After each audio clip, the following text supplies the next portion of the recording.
Zombie apocalypse.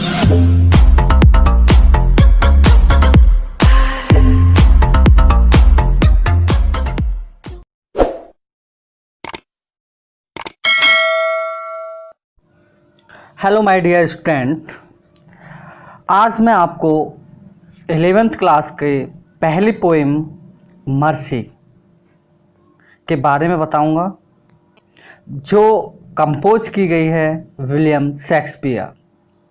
तो poem को शुरू करने से पहले सबसे पहले हमें जानना है कि आखिर विलियम शेक्सपियर कौन थे, कहाँ से थे, कब उनका जन्म हुआ था।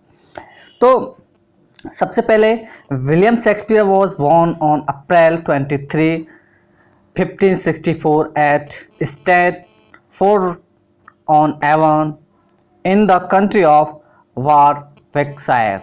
यानी विलियम शेक्सपियर का जन्म 23 अप्रैल 1564 को Stratford on Avon in the country of Warwickshire में हुआ था, जो सेंट्रल इंग्लैंड में आता है। इसके पश्चात इनकी जो मृत्यु हुई थी वो हुई थी 1616 में। अब हम देखते हैं कि मर्सी जो टाइटल है वो कहाँ से और किस प्रकार से लिया गया है। तो मर्सी जो विलियम शेक्सपियर का बहुत ही पॉपुलर ड्रामा प्ले जिसका नाम है मर्चेंट ऑफ वेनिस से लिया गया है, और ये एक सोनेट है। और इसमें जो एक मेन कैरेक्टर है द मर्चेंट ऑफ वेनिस में पोर्शिया ये जो पोएम है इस पोएम की थीम को व्यक्त करती है, और उसे बचाने के लिए जो विक्टिम था। ज़्यादा मैं डिटेल्स में नहीं जाऊंगा, यदि मैं जाऊंगा तो बहुत लंबा पड़ जाएगा, इसलिए मैं सीधे जो पोएम है, जो सोनेट है मर्सी, जिसका मतलब होता है दया, उसकी थीम पर आता हूं कि इसमें आखिरकार कवि विलियम शेक्सपियर क्या कहना चाहते हैं।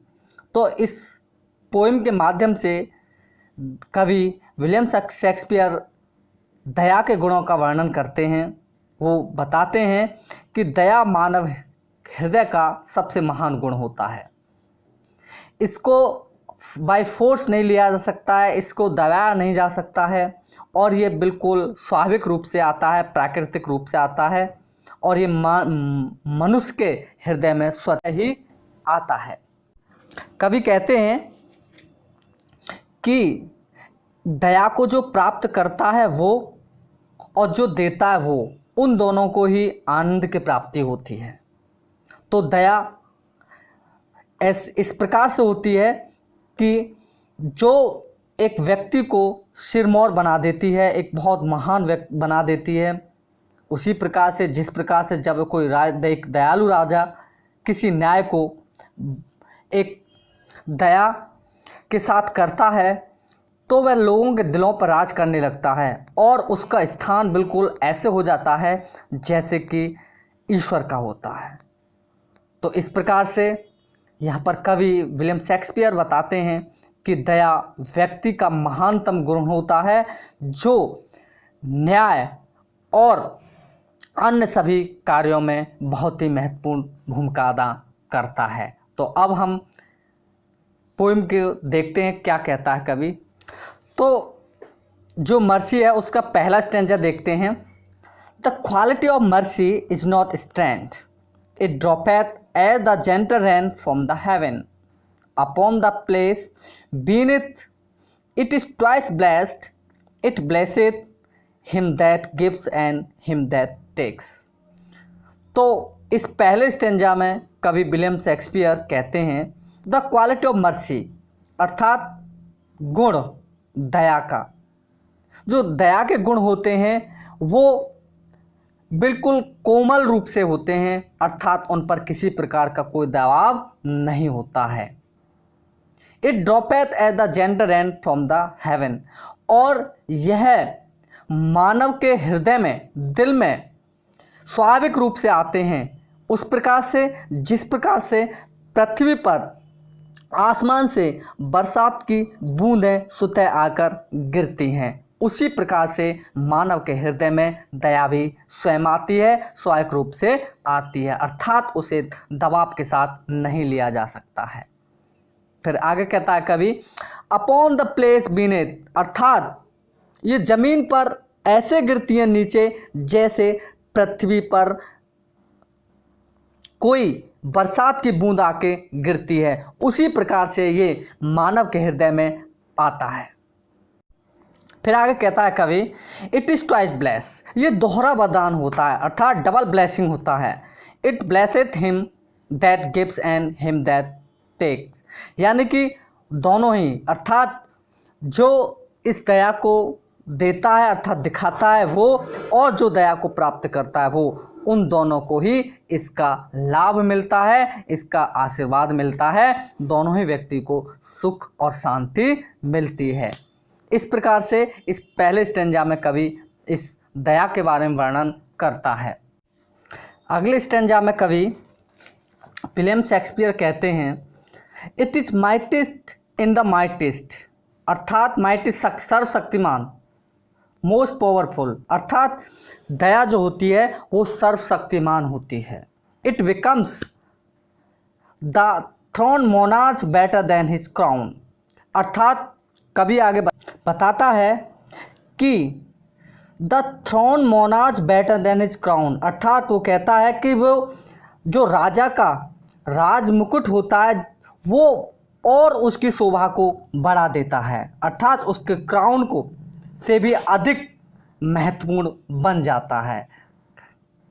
फिर आगे कहता है कवि, ही सेप्चर सोच, एक राजा जो होता है, जो उसका राजदंड होता है, वो उसके जो सांसारिक शक्तियाँ होती हैं, अर्थात his sceptre shows the force of temporal power, अर्थात उसका राजदंड, उसका जो राजदंड होता है, जो राजा का भय होता है, उसकी सांसारिक शक्तियों को प्रदर्शित करता है।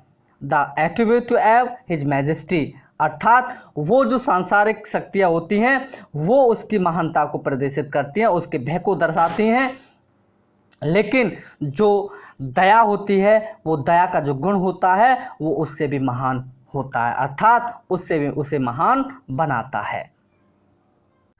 आगे कभी कहता है, but mercy is above this sceptred sway, it is enthroned in the hearts of kings, it is an attribute to God himself, and earthly power does, doth का मतलब होता है does, then show like as God's when mercy seasons justice. In the end the poet William Shakespeare कहते हैं, but mercy, लेकिन ये जो दया होती है, जो राजा का राजदंड होता है, जो उसकी सांसारिक शक्ति को प्रदर्शित करता है, उसके भय को दर्शाता है, ये जो मर्सी है उससे भी बढ़कर होती है, ये उससे भी अधिक उच्च स्थान प्राप्त किए होती है, जो in the heart of the king, राजा के हृदय में। In it is an attribute to God himself, ये अर्थात दया स्वयं ईश्वर का एक गुण होती है।